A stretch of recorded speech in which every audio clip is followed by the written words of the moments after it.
શ્રી કૃષ્ણ વિદ્યાર્થી મિત્રો, ધોરણ 6 વિષય સામાજિક વિજ્ઞાન, પ્રકરણ 7 ગુપ્તયુગ અને અન્ય શાસકો, જેની અંદર આપણે ચંદ્રગુપ્ત પહેલો, ત્યાર પછી જોયું હતું સમુદ્રગુપ્ત, ત્યાર પછી સમુદ્રગુપ્તનો જે પુત્ર હતો ચંદ્રગુપ્ત બીજો, જે વિક્રમાદિત્યના નામથી ઓળખાયો, જે સૂર્ય જેવો તેજસ્વી હતો, જેના વિશેની આપણે ચર્ચા કરી હતી.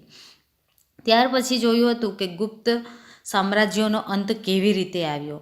તો એવું કહે છે કે કુમારગુપ્ત પહેલો, એનો જે વીરપુત્ર છે સ્કંદગુપ્ત, એ સ્કંદગુપ્ત ગાદી પર બેસે છે અને સ્કંદગુપ્ત પછીના જે શાસકો છે એ ખૂબ જ નિર્બળ હોવાને કારણે, અશક્ત હોવાને કારણે તે હુણ પ્રજાની સામે ટકી શક્યા નહીં, એનું આક્રમણ ઝેલી શક્યા નહીં અને પરિણામે ગુપ્ત વંશનો અંત આવે છે.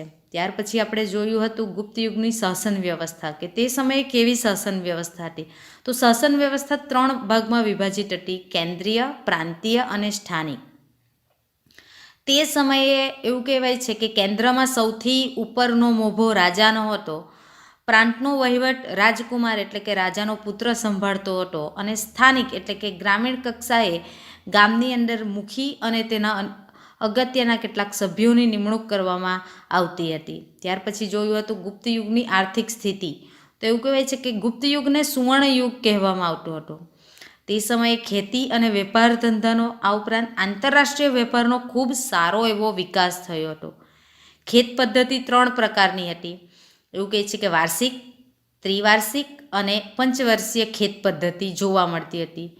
ઉત્તર ભારતની અંદર ઘઉં અને ચોખા, જ્યારે ગાંધારમાં શેરડી, કાશ્મીરમાં દ્રાક્ષ અને કેસર, કામરૂપમાં નાળિયેર, બંગાળની અંદર ચોખાનું ઉત્પાદન ખૂબ જ મબલક પ્રમાણમાં થતું હતું, સારા પ્રમાણમાં, વધુ પ્રમાણમાં, પુષ્કળ પ્રમાણમાં થતું હતું.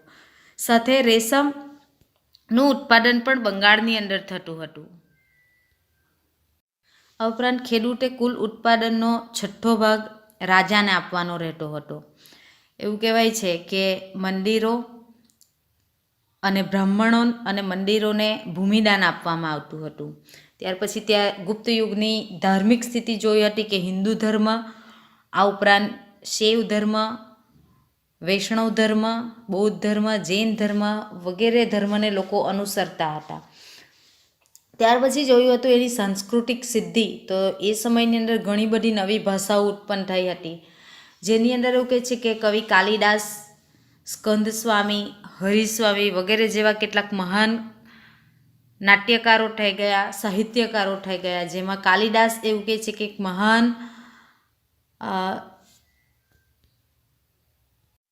કાલિદાસ એક મહાન કવિ હતો.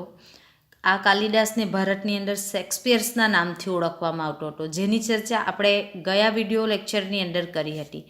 ત્યાર પછી આજે એક નવો ટોપિક જોઈએ છે, ગુપ્ત યુગમાં વિજ્ઞાનની સ્થિતિ.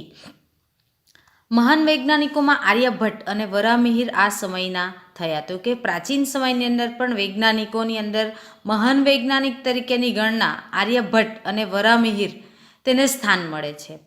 આર્યભટ્ટ શૂન્ય અને દશાંશ પદ્ધતિની શોધ કરી. તો કે શૂન્યની શોધ આર્યભટ્ટે કરી હતી અને દશાંશ પદ્ધતિ, જે ગણિતની અંદર તમે દશાંશ પદ્ધતિ ભણો છો, એ દશાંશ પદ્ધતિની શોધ પણ આર્યભટ્ટે કરી હતી.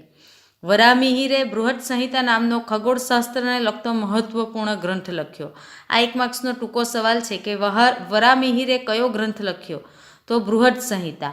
ખગોળશાસ્ત્ર એટલે કે અવકાશની અંદરના જે ગ્રહો છે, એ ગ્રહો માનવ જીવન ઉપર કેટલા અસર કરે છે તેને લગતો ગ્રંથ બૃહદ સંહિતા નામનો ગ્રંથ વરામિહિરે લખ્યો હતો. વાઘભટ્ટે આયુર્વેદ ક્ષેત્રે અષ્ટાંગ હૃદય સંહિતા નામનો મહાન ગ્રંથ લખ્યો. તો એવું કહે છે કે વાઘભટ્ટ એણે આયુર્વેદ, તો એ સમયના રોગો, તેનો ઈલાજ, તેની દવાને લગતો ગ્રંથ અષ્ટાંગ હૃદય સંહિતા નામનો ગ્રંથ એ વાઘભટ્ટે લખ્યો હતો. આ કાળે મનુષ્ય અને પ્રાણીઓ માટે વૈદિક શાસ્ત્ર વિકસ્યું હતું. તો કે પ્રાચીન સમયની અંદર પણ મનુષ્યની સાથે સાથે પ્રાણીઓના રોગોના ઈલાજ માટે પણ એવું કહે છે કે તેનો ઈલાજ કરવા માટેની પદ્ધતિ વિકસી હતી. હાથી ઘોડાની દવાઓ પણ શોધાઈ હતી. હાથી અને ઘોડા, એને રોગ, એને ઈજા થાય કે રોગ હોય તો એના માટે પણ દવાઓ શોધવામાં આવી હતી. એના ઈલાજ કરવા માટેની દવાઓ શોધાઈ હતી. રસાયણશાસ્ત્રનો પણ ખાસ્સો વિકાસ થયો હતો. તો એનું સર્વશ્રેષ્ઠ ઉદાહરણ દિલ્હી પાસે આવેલો મહેરૌલીનો લોહ સ્તંભ છે, જેને હજી સુધી કાટ લાગ્યો નથી. તો કે રસાયણશાસ્ત્રની અંદર પણ ભારતે પ્રાચીન સમયમાં ખૂબ સારી એવી પ્રગતિ સાધી હતી, જેનું એક સર્વશ્રેષ્ઠ ઉદાહરણ છે દિલ્હી પાસે આવેલો મહેરૌલીનો લોહ સ્તંભ. જેવું કહેવાય છે કે સદીઓ વીતી ગયા છતાંય આજ દિન સુધી તેને વરસાદ, તાપ કે ઠંડીની અંદર રહ્યો હોવા છતાં તેને ક્યાંય કાટ લાગ્યો નથી. આગળ જોઈએ સમ્રાટ હર્ષવર્ધન. ગુપ્ત યુગ પછી પ્રાચીન ભારતના મહત્વપૂર્ણ રાજ્યોમાં હર્ષવર્ધનનું રાજ્ય ગણાય છે. તો એવું કહે છે કે ગુપ્ત યુગનો અંત આવ્યા પછી પ્રાચીન ભારતની અંદર મહત્વપૂર્ણ રાજ્યોમાં હર્ષવર્ધનનું રાજ્ય પણ એક આગવું સ્થાન, એક આગળ પડતું સ્થાન ધરાવતું હતું. તેઓ ઠાણેશ્વરના પુષ્યભૂત વંશના હતા. તો કે આ સમ્રાટ હર્ષવર્ધન એ થાણેશ્વરના પુષ્યભૂત વંશના શાસક હતા. પ્રભાકર વર્ધનના પુત્ર રાજ્યવર્ધન અને હર્ષવર્ધન હતા. તો એવું કહે છે કે પ્રભાકર વર્ધનના બે પુત્ર હતા, રાજ્યવર્ધન અને હર્ષવર્ધન, જ્યારે તેની પુત્રી રાજ્યશ્રી હતી. પ્રભાકર વર્ધનના બે પુત્ર રાજ્યવર્ધન અને હર્ષવર્ધન. પ્રભાકર વર્ધનના બે પુત્ર રાજ્યવર્ધન અને હર્ષવર્ધન.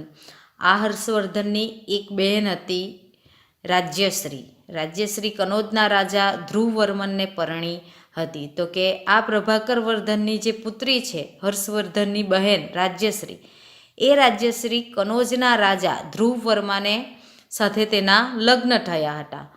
ગોંડ રાજવી શશાંક અને માલવ રાજે રાજ્યશ્રીનું અપહરણ કરી રાજ્ય પર આક્રમણ કરતા મોટી કટોકટી ઊભી થઈ. તો એવું કહે છે કે ગોંડના રાજા શશાંક અને માલવ રાજે આ રાજ્યશ્રીનું અપહરણ કરી અને કિડનેપ કરી અને અપહરણ કરી લીધું. અપહરણ કરીને એવું કહે છે કે કનોજ ઉપર તેણે આક્રમણ કર્યું. એ સમયે કનોજની પરિસ્થિતિ કટોકટી એટલે ખૂબ જ સમસ્યાભરી પરિસ્થિતિ તેની સામે ઊભી થઈ. રાજ્યવર્ધનનું મૃત્યુ રાજશ્રીને બચાવવા જતાં થયું. તો કે તેનો જે મોટો ભાઈ છે રાજ્યવર્ધન, એ રાજ્યવર્ધન પોતાની બહેન રાજશ્રીને બચાવવા જાય છે અને રાજ્યવર્ધન રાજશ્રીને બચાવવા જતાં તેનું મૃત્યુ થઈ જાય છે. આવી કટોકટી પરિસ્થિતિમાં ઈસવીસન 606માં સમ્રાટ હર્ષે રાજ્યારોહણ કર્યું. તો એવું કહે છે કે આવી ખરાબ પરિસ્થિતિ સામે ઊભી હોવા છતાં હર્ષવર્ધને ઈસવીસન 606ની અંદર રાજ્યારોહણ કર્યું, રાજ્યાભિષેક કર્યો. તેમણે રાજ્યશ્રીને બચાવ્યા. તો કે હર્ષવર્ધને રાજ્યાભિષેક કર્યા બાદ રાજ્યશ્રી પોતાની બહેનને બચાવી લીધી. એટલું જ નહીં, રાજ્યશ્રીનું રાજ્ય કનોજ અને ઠાણેશ્વર એમ બંને રાજ્યો પર પોતાનું યોગ્ય શાસન શરૂ કર્યું. તો કે હર્ષવર્ધને પોતાની બહેનને બચાવી લીધી, સાથે સાથે પોતાની બહેનનું જે રાજ્ય છે કનોજ અને થાણેશ્વર, આ બંને રાજ્યો ઉપર હર્ષવર્ધનનું શાસન શરૂ થયું. હર્ષવર્ધન પ્રાચીન ભારતના છેલ્લા મહાન સમ્રાટ હતા. તો કે પ્રાચીન ભારતના સૌથી છેલ્લા મહાન સમ્રાટ હતા હર્ષવર્ધન. તેણે મગધ, ઓડિશા, સારસ્વત, ગોંડ, મિથિલા સુધી પોતાનું સામ્રાજ્ય ફેલાવ્યું હતું. તો કે હર્ષવર્ધનનું સામ્રાજ્ય ક્યાં સુધી ફેલાયેલું હતું? તો મગધ, ઓડિશા, સારસ્વત, ગોંડ, મિથિલા ત્યાં સુધી હર્ષવર્ધનનું રાજ્ય ફેલાયેલું હતું. તેના સમકાલીન રાજ્યોમાં વલ્લભીના મૈત્રક રાજા ધ્રુવસેન તેના જમાઈ હતા. એવું કહે છે કે તેના સમય શાસનકાળ દરમિયાન વલ્લભીના જે મૈત્રક રાજા ધ્રુવસેન હતા, એ ધ્રુવસેન સાથે તેણે હર્ષવર્ધને પોતાની પુત્રીને પરણાવી અને તેને જમાઈ બનાવ્યો. દક્ષિણમાં પુલકેશ બીજો સૌથી શક્તિશાળી રાજા હતો. તો કે દક્ષિણ ભારતની અંદર પુલકેશ બીજો એ ખૂબ જ શક્તિશાળી રાજા હતો. હર્ષવર્ધન અને પુલકેશી વચ્ચે થયેલા નર્મદાના યુદ્ધમાં સમ્રાટ હર્ષનો પરાજય થયો. હર્ષે મોટે ભાગે નર્મદાથી ઉત્તરના શક્તિશાળી રાજા ગણાતો હતો. તો એવું કહે છે કે નર્મદાને લઈને હર્ષવર્ધન અને પુલકેશની વચ્ચે યુદ્ધ થાય છે. આ યુદ્ધની અંદર પુલકેશ શક્તિશાળી હોવાને કારણે હર્ષવર્ધનને પરાજિત કરે છે. હર્ષવર્ધનનું રાજ્ય એવું કહે છે કે નર્મદાથી લઈને ઉત્તરના શક્તિશાળી રાજાઓમાં ગણાતું હતું. સમ્રાટ હર્ષનું સાંસ્કૃતિક પ્રદાન બહુ જ અગત્યનું હતું. તેના સમયમાં મહાન ચીની યાત્રી યુએન સ્વાંગ ભારત આવ્યો હતો. તો એવું કહે છે કે સમ્રાટ હર્ષવર્ધન એ પોતે શક્તિશાળી શાસક તો હતો, પરંતુ સાથે સાથે એણે પોતાના શાસનકાળ દરમિયાન સાંસ્કૃતિક ક્ષેત્રે પણ એક આગળ પડતું સ્થાન ભજવ્યું છે. તેના સમયની અંદર ચીનથી આવેલો જે યાત્રાળુ યુએન સ્વાંગ છે એ ભારતની મુલાકાતે આવે છે. તેના રાજ દરબારમાં રહ્યો હતો. તો કે હર્ષવર્ધનના રાજ દરબારની અંદર આ ચીનથી આવેલો જે યાત્રાળુ છે યુએન સ્વાંગ તે રહ્યો હતો. હર્ષસેવ હતો, શૈવ ભક્ત હતો અને પછીથી બૌદ્ધ ધર્મના મહા અનુયાયી બન્યો. તો કે આ હર્ષવર્ધન એ શૈવ ધર્મમાં માનતો હતો. પાછળથી તેણે ધર્મ બદલી અને બૌદ્ધ ધર્મનો અંગીકાર કર્યો. એણે બૌદ્ધ ધર્મ અપનાવી લીધો.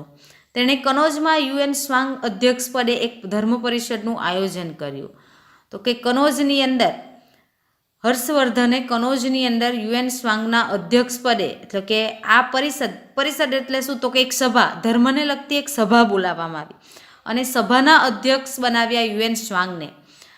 બૌદ્ધ ધર્મની એક ધર્મ પરિષદ બોલાવવામાં આવી.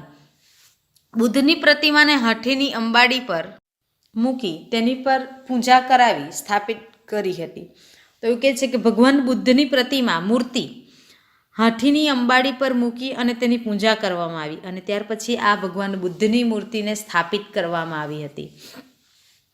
મહાયાન અને હિનયાન સંપ્રદાય વિશે આ પરિષદમાં ગોષ્ઠી યોજાઈ હતી. તો કે બૌદ્ધ ધર્મના બે પંથ, મહાયાન અને હિનયાન, તો આ મહાયાન અને હિનયાનના સંપ્રદાય વિશેની પણ એક પરિષદ બોલાવવામાં આવી હતી. સમ્રાટ હર્ષ સાહિત્ય, કલા અને વિદ્યા પ્રત્યે અનુરાગ રાખતો હતો. તેના દરબારમાં મહાન કવિ બાણભટ્ટ સંકળાયેલા હતા. તો એવું કહે છે કે સમ્રાટ હર્ષવર્ધન એ એક મહાન શાસક હતો, સાથે સાથે સાહિત્ય, કલા અને વિદ્યાનો પણ તે પ્રેમી હતો. તેણે પોતાના રાજ દરબારની અંદર મહાન કવિ બાણભટ્ટ તેને સ્થાન આપ્યું હતું. આ બાણભટ્ટે હર્ષચરિતમ અને કાદંબરી સંસ્કૃત સાહિત્યના મહાન ગ્રંથો લખ્યા. બાણભટ્ટે કયા બે ગ્રંથ લખ્યા? તો હર્ષચરિત અને કાદંબરી. મયુરભટ્ટ અને કવિ જયસેન પણ હર્ષવર્ધનના સમયમાં મહાન કવિઓ હતા. તો કે બાણભટ્ટ સિવાય મયુરભટ્ટ અને જયસેન તે પણ એક મહાન કવિ હતા. સમ્રાટ હર્ષે પોતે પણ ઉચ્ચ કોટીના સાહિત્યકાર હતા. તો કે હર્ષવર્ધન એ પણ એક સારો એવો સાહિત્યકાર હતો. તેણે પ્રિયદર્શિકા અને રત્નાવલી નામના બે નાટકોની રચના કરી. તો એવું કહે છે કે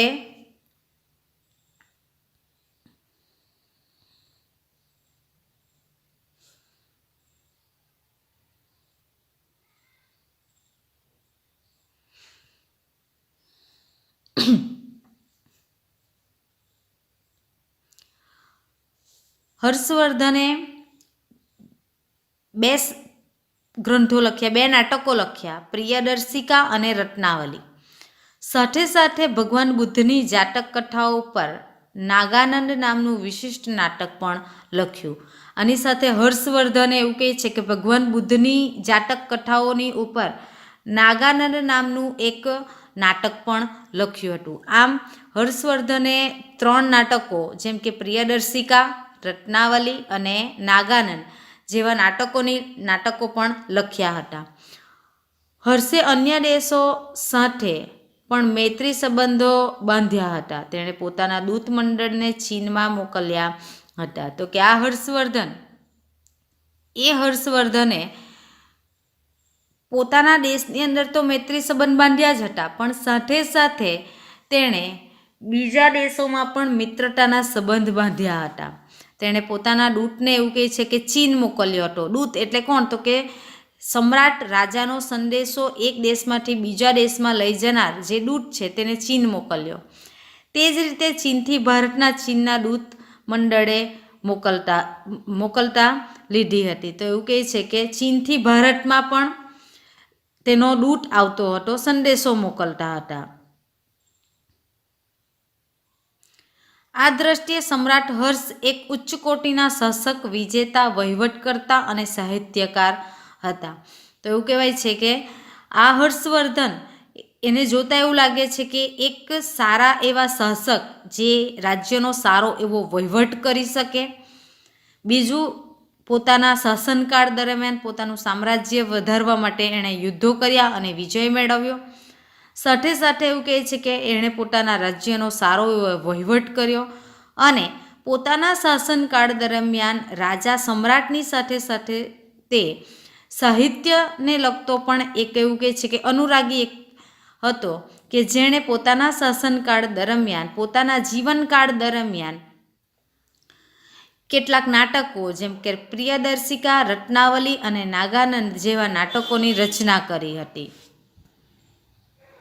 આગળ કહે છે તેણે નાલંદા વિદ્યાપીઠને નિભાવવા માટે 100 ગામ ભેટમાં આપ્યા હતા. તો કે આ હર્ષવર્ધને નાલંદા વિદ્યાપીઠનો ખર્ચ પૂરો પાડવા માટે વિદ્યાર્થીઓ ત્યાં જે રહેતા હતા તેમને જે પાઠ્યપુસ્તક, અનાજ, કપડાં વગેરેની જે કંઈ જરૂરિયાત હતી એ જરૂરિયાતને પૂરી કરવા માટે વિદ્યાપીઠનો ખર્ચ ઉઠાવવા માટે 100 ગામડાઓ નાલંદા વિદ્યાપીઠને ભેટમાં આપ્યા હતા. જ્યાંથી હર્ષવર્ધન જે રાજાને 6ઠ્ઠા ભાગનો કર આપવામાં આવતો હતો એ કર આપવો પડતો નહીં, પરંતુ એ કર નાલંદા વિદ્યાપીઠને મળતો હતો, જેમાંથી નાલંદા વિદ્યાપીઠનો ખર્ચ ઉઠાવાતો હતો. આગળ જોઈએ પુલકેશ બીજો. સમ્રાટ હર્ષના સમકાલીન રાજાઓમાં સૌથી શક્તિશાળી ચાલુક્ય વંશી રાજા પુલકેશ બીજો હતો. તો કે સમ્રાટ હર્ષવર્ધનના શાસનકાળ દરમિયાન બીજો શક્તિશાળી રાજા એટલે ચાલુક્ય વંશી રાજા પુલકેશ બીજો. તેણે મહારાષ્ટ્રમાં રાષ્ટ્રકૂટો પાસેથી સત્તા આંચકી રાજ્ય સ્થાપ્યું.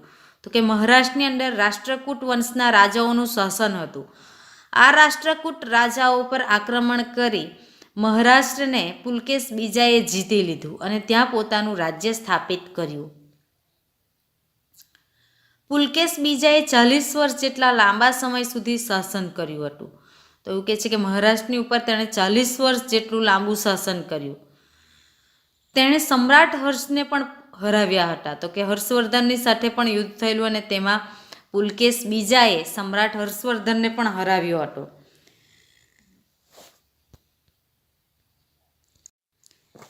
તેણે દક્ષિણ ભારતના કદંબો, મહેશ્વરના ગંગો, કોણકના મૌર્યોને હરાવી દક્ષિણ પથના સ્વામીનું બિરુદ ધારણ કર્યું. તો કે દક્ષિણ ભારતની અંદર કદંબો, મહેશ્વરના ગંગો અને કોણકના મૌર્યોને તેણે હરાવ્યા હતા પુલકેશ બીજાએ, અને દક્ષિણ ભારતની અંદર તે સ્વામી તરીકેનું ઉપનામ, બિરુદ એટલે કે ઉપનામ, બીજું નામ સ્વામી તરીકેનું નામથી પ્રખ્યાત થયો હતો. લાટ, માલવ અને ગુર્જરોને પણ તેણે હરાવ્યા. કર્ણાટક, મહારાષ્ટ્ર અને કોંકણ એ સમગ્ર વિસ્તારનો તે સ્વામી હતો. તો કે લાટ, માલવ અને ગુર્જર જાતિના લોકોને પણ તેણે હરાવ્યા હતા. આ ઉપરાંત કર્ણાટક, મહારાષ્ટ્ર અને કોંકણની અંદર તેનું સામ્રાજ્ય હતું પુલકેશ બીજાનું. હર્ષની જેમ જ તેણે અન્ય દેશો સાથે સંબંધો વિકસાવ્યા હતા. તો કે સમ્રાટ હર્ષવર્ધનની જેમ જ પુલકેશ બીજાએ પણ બીજા વિદેશો સાથે સારા સંબંધ વિકસાવ્યા હતા. તેણે ઈરાનમાં પોતાના એક રાજદૂતને મોકલ્યો હતો. ઈરાનના શહેનશાહ ખુસરો બીજો તેના મિત્ર હતા. તો એવું કહે છે કે આ પુલકેશ બીજાએ ઈરાનની અંદર પોતાનો એક રાજદૂત મોકલ્યો હતો અને ઈરાનનો જે રાજા છે, શહેનશાહ છે, સમ્રાટ છે ખુસરો, આ ખુસરો પુલકેશ બીજાનો મિત્ર હતો. આગળ જોઈએ અન્ય રાજ્ય. આ સમયે અન્ય રાજ્યમાં કાંચીના પલ્લવો, રાજસ્થાનના ગુર્જર પ્રતિહારો, વલ્લભીના મૈત્રકો, દક્ષિણ ગુજરાતમાં ગુર્જરો, કાશ્મીરમાં કર્કટકો વગેરેનો સમાવેશ થાય છે. તો કે આ સમયની અંદર પ્રાચીન ભારતની અંદર અન્ય રાજ્યમાં કાંચીના પલ્લવ, રાજસ્થાનના ગુર્જર પ્રતિહાર, વલ્લભીના મૈત્રક, દક્ષિણ ગુજરાતના ગુર્જર અને કાશ્મીરની અંદર કર્કોટકો તેનો સમાવેશ થાય. જેમાં કાંચીના પલ્લવો સ્થાપત્ય અને કલાને લીધે પ્રખ્યાત થયા. તો કે કાંચીના જે પલ્લવ વંશના રાજાઓ હતા એણે પોતાના શાસનકાળ દરમિયાન પોતાના રાજ્યમાં જુદી જુદી કલાઓ વિકસાવી હતી. સ્થાપત્ય તો કે પથ્થરોની અંદરથી તેણે મંદિરો, મસ્જિદો, કૂવાઓ, વાવ, તળાવો બંધાવ્યા હતા, જેના લીધે એવું કહે છે કે તેઓ પ્રખ્યાત બન્યા. તેણે બ્રાહ્મણ, વૈષ્ણવ, મહેશની અનેક મૂર્તિઓ શિલાઓમાં કંડારી મંદિરો બંધાવ્યા. તો એવું કહે છે કે આ પલ્લવોએ બ્રહ્મા, વિષ્ણુ અને મહેશ આ ત્રણની મૂર્તિ અનેક પથ્થરમાંથી મૂર્તિઓ બનાવી અને મંદિરો બંધાવ્યા. મહાબલીપુરમના સમુદ્ર તટે રથ મંદિરો બંધાવનાર પલ્લવોએ ભારતની સંસ્કૃતિ સમૃદ્ધિમાં વધારો કર્યો. તો કે મહાબલીપુરમ નામનું એક મંદિર છે. મહાબલીપુરમ શહેર છે, તેની અંદર દરિયા કિનારે મહાબલીપુરમ નામનું એક મંદિર, રથ મંદિર છે. આ રથ મંદિર, મહાબલીપુરમ રથ મંદિરની સ્થાપના પલ્લવોના શાસનકાળ દરમિયાન થઈ હતી. કાંજીવરમમાં તેણે બંધાવેલું કૈલાસનાથ મંદિર તે સમયનું સૌથી શ્રેષ્ઠ મંદિર ગણી શકાય. તો કે કાંજીવરમની અંદર આ પલ્લવોએ કૈલાસનાથનું મંદિર બંધાવ્યું હતું, જે પણ ખૂબ જ શ્રેષ્ઠ, અદ્ભુત છે, જે પ્રાચીન સમયનો એક સર્વશ્રેષ્ઠ ઉત્તમ નમૂનો ગણી શકાય. તો વિદ્યાર્થી મિત્રો, અહીં આ ચેપ્ટર 7 ગુપ્તયુગ અને અન્ય શાસકો પૂરું થાય છે. હવે આપણે તેના સ્વાધ્યાયનું સોલ્યુશન કરીએ. પ્રશ્ન 1. નીચે આપેલા પ્રશ્નના વિકલ્પોમાંથી યોગ્ય વિકલ્પ પસંદ કરો. પહેલું છે, ગુપ્ત વંશનો સ્થાપક કોણ હતો? તો કે ગુપ્ત વંશનો સ્થાપક શ્રીગુપ્ત હતો. બીજો સવાલ છે, સિક્કામાં કયા રાજાને વીણા વગાડતો દર્શાવવામાં આવ્યો છે? તો કે સિક્કામાં સમુદ્રગુપ્તને વીણા વગાડતો દર્શાવવામાં આવ્યો છે. ત્યાર પછી ત્રીજો સવાલ છે, દિલ્હી ખાતે લોહ સ્તંભનું નિર્માણ કોના સમયમાં થયું? તો તેનો જવાબ છે ચંદ્રગુપ્ત બીજો. આગળ કહે છે, કુમારગુપ્તના સમયમાં કઈ વિદ્યાપીઠની સ્થાપના થઈ? તો નાલંદા વિદ્યાપીઠની સ્થાપના થઈ. પ્રશ્ન 2. ટૂંકમાં ઉત્તર આપો. કયા સમ્રાટના સમયમાં ગુપ્તયુગ સુવર્ણયુગ તરીકે ઓળખાયો? તો ચંદ્રગુપ્ત બીજાના સમયમાં ગુપ્તયુગ સુવર્ણયુગ તરીકે ઓળખાયો. ત્યાર પછી બીજો સવાલ છે, ગુપ્તયુગનો છેલ્લો રાજા કોણ હતો? તો ગુપ્તયુગનો છેલ્લો રાજા સ્કંદગુપ્ત હતો. ત્રીજો સવાલ, હર્ષ રચિતના લેખક કોણ હતા? તો હર્ષ રચિતના લેખક હર્ષવર્ધન, મહાન કવિ બાણભટ્ટ હતા. આગળ પ્રશ્ન 3. વિભાગ અ વિભાગની વિગતો બ વિભાગની વિગતો સાથે યોગ્ય રીતે જોડી ઉત્તર આપો. પહેલું છે, મુખ્ય સેનાપતિ. તો તેની સાથે આવશે સી, મહાબલાધિકૃત. જિલ્લો, તો પ્રાચીન સમયમાં જિલ્લાને વિષય તરીકે ઓળખાતું, એટલે બીજા સાથે આવશે એ. ત્રીજું, કર. તો એવું કહે છે કે ઉત્પાદનનો છઠ્ઠો ભાગ બી, એટલે ત્રીજા સાથે આવશે બી. ચોથું, વાઘભટ્ટ. તો વાઘભટ્ટની સાથે આવશે અષ્ટાંગ હૃદય, ચોથા સાથે ઈ, અને પાંચમા સાથે ઈરાનનો શહેનશાહ ખુસરો, પાંચમા સાથે આવશે દી. આમ તમારે અહીંયા જે સ્વાધ્યાય છે એનું સોલ્યુશન થઈ ગયું છે. તો તમારે તમારી નોટબુકની અંદર એસએસની પાકી નોટબુકની અંદર પ્રકરણ 7નું સ્વાધ્યાય લખવાનું રહેશે.